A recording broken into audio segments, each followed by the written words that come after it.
Bonjour tout le monde, c'est Yannick, j'espère que vous allez bien. C'est une première, moi qui ai l'habitude des produits Android.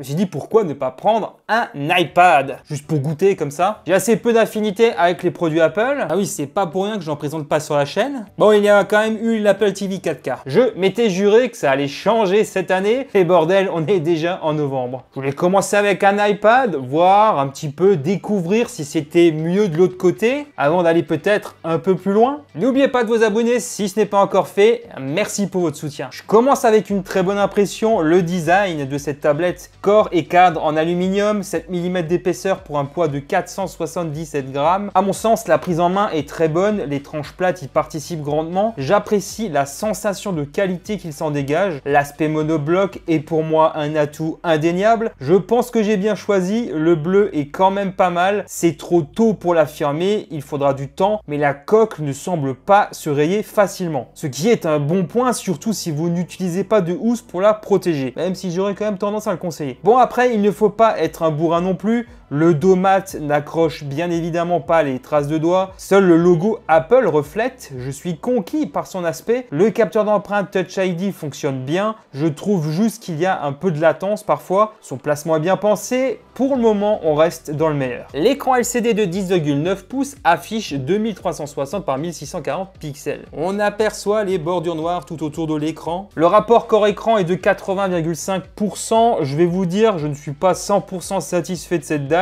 Liquid Retina, si les angles de vision, le contraste et le rendu global de l'image est très concluant. Ce qui me déçoit, c'est sa luminosité. 500 nits, c'est quand même limite pour une utilisation correcte en extérieur. Après, moi qui l'utilise très principalement en intérieur, franchement, ça me suffit. On n'a pas besoin des 2000 nits de l'iPhone. Ce n'est pas fini, un autre point plus choquant, surtout à ce niveau de prix, déjà qu'on n'a pas d'OLED, c'est les reflets, c'est perturbant en extérieur. Comme en intérieur, je déconseille d'utiliser cette tablette près d'une fenêtre ou toute autre source lumineuse. À ce niveau de prix, c'est très dommage. On est bloqué à du 60 Hz ici, décidément. L'écran est quand même un des éléments clés de ce type de produit. J'ai l'impression qu'ils ont mis cet aspect-là de côté. C'est pas mauvais, je vais pas non plus être alarmiste. J'ai testé beaucoup de tablettes Android et je trouve l'interface bien pensée. J'ai toujours été satisfait et en plus en 2022, on a maintenant de très bons produits disponibles sur le marché. J'ai aussi testé un produit Windows et là, l'interface tactile était juste un calvaire. Au niveau de la navigation par geste et de la fluidité en général, d'ailleurs, c'était pas ça. Et alors, maintenant que j'ai un iPad, comment est-ce que je trouve l'interface ici? J'avais hâte de découvrir la proposition d'Apple en 2022. Là, je dois reconnaître que la marque sait y faire. C'est très positif pour ma part. Il y a des choses sympas en termes de nouveautés sur iOS 16, enfin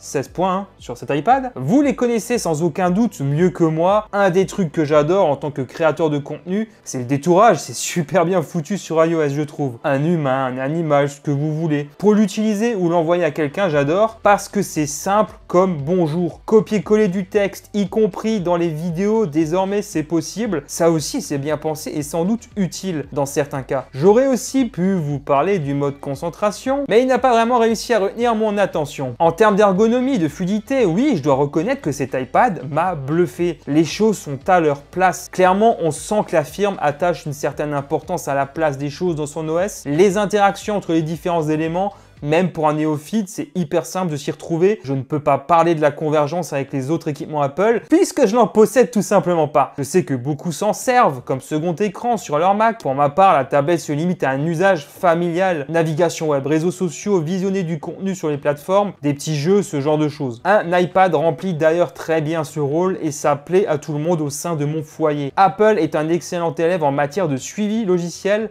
5 ans, c'est juste excellent. Le SoC A14 de cet iPad lui permet d'avoir des performances très convenables. Encore un point fort de cet appareil. On pourra se faire plaisir dans les jeux, même si ce n'est pas pour moi en tout cas mon usage principal. L'iPad s'est toujours montré très réactif, la puce A14 est associée à 4 Go de RAM, je pense que c'est suffisant d'ailleurs. En tout cas, je ne me suis jamais senti freiné dans mes usages. À ce niveau de prix, est-ce que l'on serait en droit de demander mieux? J'ai pas forcément d'avis tranché sur cette question. Voici les résultats obtenus dans les benchmarks. Après les performances, qu'est-ce que ça donne en termes de connectique? On retrouve de l'USB-C, pour moi ça me paraît normal. Comme par hasard, je tombe sur le premier iPad qui en bénéficie. Ça ouvre un peu les choses, point de vue compatibilité, j'ai pu brancher mon hub USB-C pour y connecter ma souris. C'est cool, même si là je sors de mes usages habituels. Je ne vais pas me lancer dans du montage vidéo sur un tel produit. Niveau performance, on va se retrouver avec les débits de l'USB 2. Personnellement, je ne vois pas l'intérêt d'avoir un plus gros débit. Je me tourne uniquement vers le Wi-Fi pour les transferts de fichiers. Et justement, ici, on a une prise en charge Wi-Fi 6 qui fonctionne très bien. Donc pour ma part, j'en suis satisfait. On a aussi une prise en charge du Bluetooth 5.2. Donc tout ça, c'est très cool. Sachez aussi qu'il existe une variante 5G. La photo et la vidéo sont en général des éléments qui sont mis en retrait sur les tablettes. Autant vous le dire tout de suite, c'est le cas aussi chez Apple. 12 mégapixels à l'avant comme à l'arrière et sans stabilisation optique de l'image. Le résultat est toujours passable, pas le plus mauvais élève que j'ai pu avoir entre les mains. Après, je ne me sers pas d'une tablette comme de l'appareil photo d'un smartphone. Donc perso, je suis pas forcément déçu, je m'en sers peu. Juste pour faire des visions en fait. Pardon, là je crois qu'on dit FaceTime. Maintenant que vous avez pu apercevoir le résultat en photo, voyons ce que ça donne en vidéo. Alors avec cet iPad, on pourra filmer jusqu'en 1080p à l'avant et jusqu'en 4K 60 images par seconde à l'arrière. Alors au niveau de la stabilisation, franchement, ce sera pas terrible. Le rendu global de l'image va manquer un petit peu de qualité, on va dire, ça manque de contraste. Très sincèrement, je m'attendais peut-être à un peu mieux, surtout voilà, au vu de l'appareil. Pour faire du FaceTime, hein, ça sera assez correct néanmoins. Mais très sincèrement, je m'attendais à un peu mieux. Mais voilà, comme ça vous avez une idée concrète du rendu. Côté son, c'est plutôt sympa ce que propose Apple. De la stéréo, au vu de la finesse de l'engin, je m'attendais pas forcément à des miracles. Comme souvent avec ce placement des haut-parleurs situé sur les tranches gauche et droite, si l'on n'a pas d'étui pour la poser juste devant soi et qu'on la tient avec les deux mains, on étouffe un peu le son. Autrement, je n'ai pas de critique à formuler personnellement. L'expérience reste bonne pour les jeux, films et séries, ça reste satisfaisant. Pas de distorsion trop gênante à plein régime.